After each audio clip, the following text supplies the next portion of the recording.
Desde 2009, mais ou menos, que nós atuamos no terceiro setor com o software IB, que é um software de gestão específico para as organizações. Para isso eu apresento a vocês um método que eu criei, que se chama método Simplifica. Simplifica porque cada passo, são 10 passos, tá? Que vocês têm que seguir para começar e implementar aí a automação eficiente aí dentro da organização de vocês.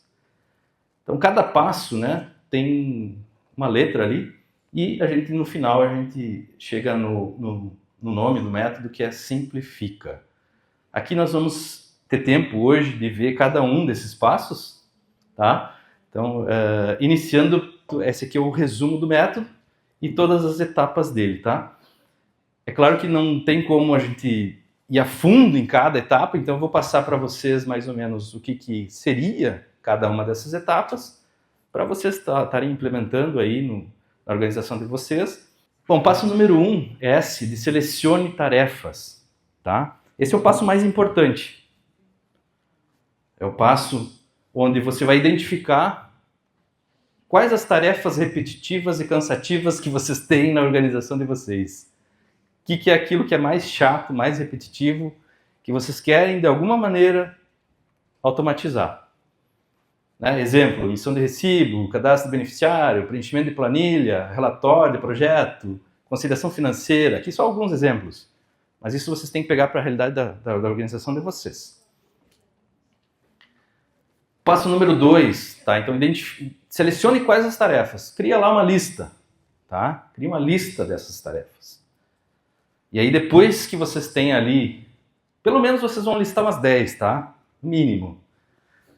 Aí depois, no passo 2, você vai identificar e vai classificar as prioridades. Tá? O que seria esse passo 2?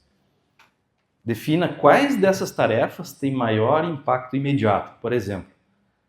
Então eu defini lá 10, quais dessas que têm um impacto maior para a organização, em termos de redução de tempo, evitar erro. O que é mais importante que se você fosse escolher só uma, por qual você começaria? Tá bom?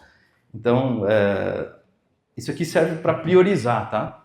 Então, por exemplo, eu quero automatizar o envio de recibo aos doadores por consumir muito tempo manual dentro da organização. E aí vocês têm que pegar na organização de vocês o que seria o passo, a tarefa mais importante para automatizar.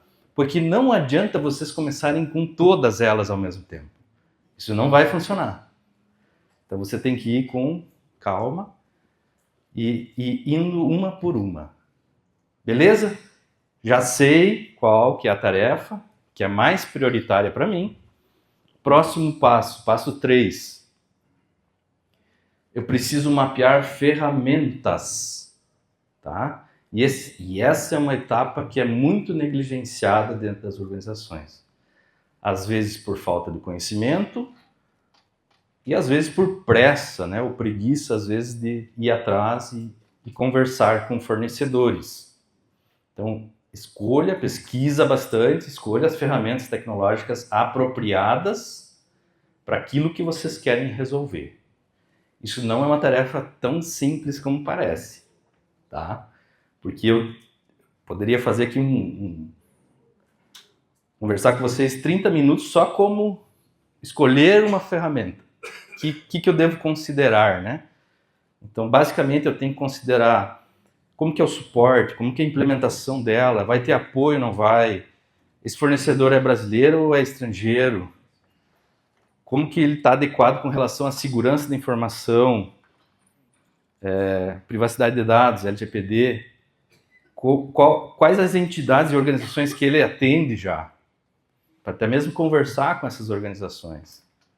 Tá? Então é super importante essa etapa e avaliar, né? São centenas, milhares de ferramentas que existem. Às vezes a gente tem ferramentas que são específicas para cada atividade e às vezes a gente tem ferramentas que são mais amplas, que vão pegar várias áreas dentro da organização e facilitar o dia a dia, né? Ferramentas que são mais comuns, que provavelmente vocês já estão utilizando, são ferramentas de IA, né? E aqui a gente tem N ferramentas também.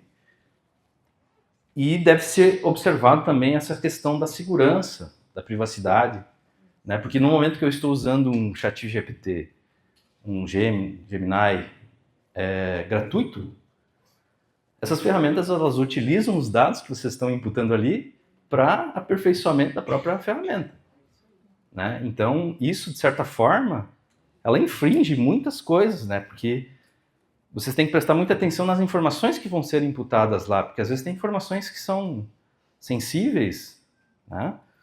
Então tem que cuidar muito isso. Passo 4, então eu escolhi a ferramenta, agora eu preciso me preparar para fazer a implementação, né? Eu tenho que programar uma implementação, eu preciso planejar de forma estruturada essa automação, né? Então eu preciso ter um plano, né? Simplesmente escolhi a ferramenta, agora eu começo sem falar com ninguém, não dá. Então eu tenho que ter um plano de como que eu vou implementar essa ferramenta, por mais simples que ela seja, tá? Então um exemplo prático, fazer um teste e automação com um pequeno grupo de doadores antes de expandir para toda a base, sabe? Então aqui a gente está falando muito de arrecadação, né? Mas a gente poderia fazer, por exemplo, um teste na automação financeira. Como que a ferramenta trata a integração bancária, como que ela vai me ajudar, faz um mini teste, né? Até mesmo antes de contratar, você pode fazer isso. Faz um piloto, vê como que funciona, né? Conversa com outras organizações que já implementaram. Tá? Então, programem essa implementação, não saiam atropelando etapas. Muito importante também. Passo 5, aí a gente começa a envolver, eu já tenho um plano de implementação, e nesse plano já vai me dizer quem são as pessoas que eu tenho que envolver nesse projeto, né? Então, envolva, oriente a equipe desde o início, porque depois que já está decidido e já começa a implementar, vai ter muita resistência, né? Nós como fornecedor de software, a gente orienta muito isso, mas nem todo mundo segue, tá? Então, oriente, envolva a equipe, explique por quê, defina claramente, né, quem que será o responsável para acompanhar esse teste inicial aí. É super importante, porque se vocês não envolverem a equipe, vai ter resistência, vai ter gente que não vai aceitar ou não vai entender o porquê daquilo que está sendo implementado.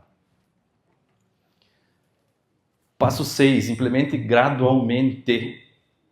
Não comece querendo fazer tudo de uma vez só. Então, comece pequeno, testa, ajusta, antes de fazer escalar para outras áreas dentro da organização, tá? Também é importante. Então, um exemplo prático. Comece automatizando apenas uma campanha de e-mail mensal lá, antes de automatizar toda a comunicação. Então, comece testando, vai, deu certo, não deu certo, faz o ajuste e vai melhorando até você ter a segurança de que aquilo ali está ok, eu posso automatizar, posso colocar no piloto automático e vou estar ali só conferindo, né, o que está sendo automatizado, tá? Então, implemente gradualmente, aqui tem o I. Passo 7, F de fortaleça a sua equipe, aí entra a questão de treinar, né? Porque não adianta eu largar uma ferramenta sem capacitação, sem treinar, sem dar orientação, sem definir responsabilidades, sem definir nada, tá? É importantíssimo isso aqui, seja em tutorial de vídeo, um acompanhamento dedicado da equipe, de suporte, da ferramenta que está sendo escolhida. Então, tudo isso é fundamental, né? Fortalecer a equipe, porque senão a gente vai entrar naquele desuso ou um projeto fracassado, né? Aquilo que era para ser excelente, maravilhoso, virou um pesadelo dentro da organização. Passo 8, identifique melhorias. Então aqui a gente vai fazer uma avaliação contínua dos resultados e das oportunidades de melhoria, tá? E então, por exemplo, fazer reuniões mensais aí para discutir esses resultados e possíveis melhorias, né?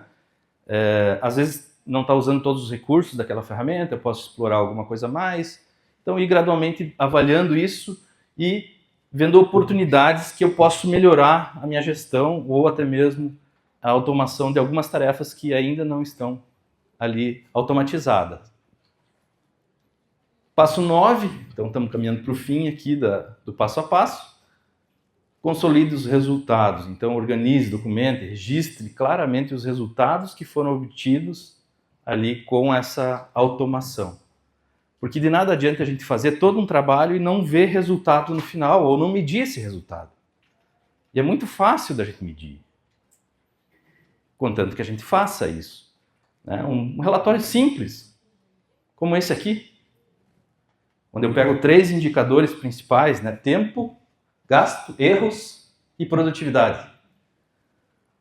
Tá? Se vocês tiverem esses 3 indicadores aqui para o processo de automação que vocês estão implementando, vai ser super importante até mesmo para mostrar para a alta gestão, para mostrar para os parceiros também que estão às vezes financiando uma ferramenta, o que gerou de impacto aquela automação, aquela ferramenta.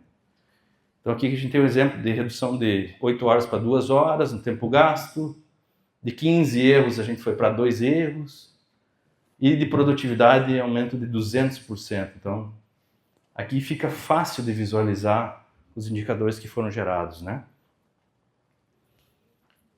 Passo 10 e último, amplie o seu impacto. Então use o tempo e os recursos que foram economizados, né, nessa automação para expandir a missão social. Né? Como a gente viu lá daquela assistência, daquela organização de assistência social, onde ela conseguiu reduzir tempo e aumentar os atendidos dela.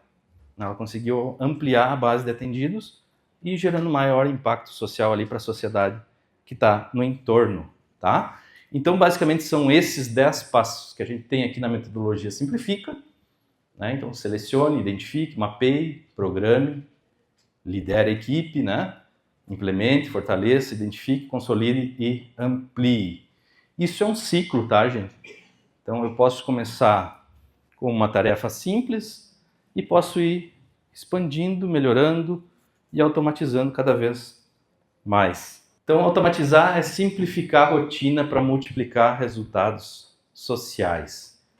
E aí, aproveito também para passar uma mensagem importante, porque às vezes há uma confusão muito grande das organizações, que é achar que automatizar vai substituir pessoas. Mas automatizar não significa substituir pessoas, e sim potencializar o impacto humano.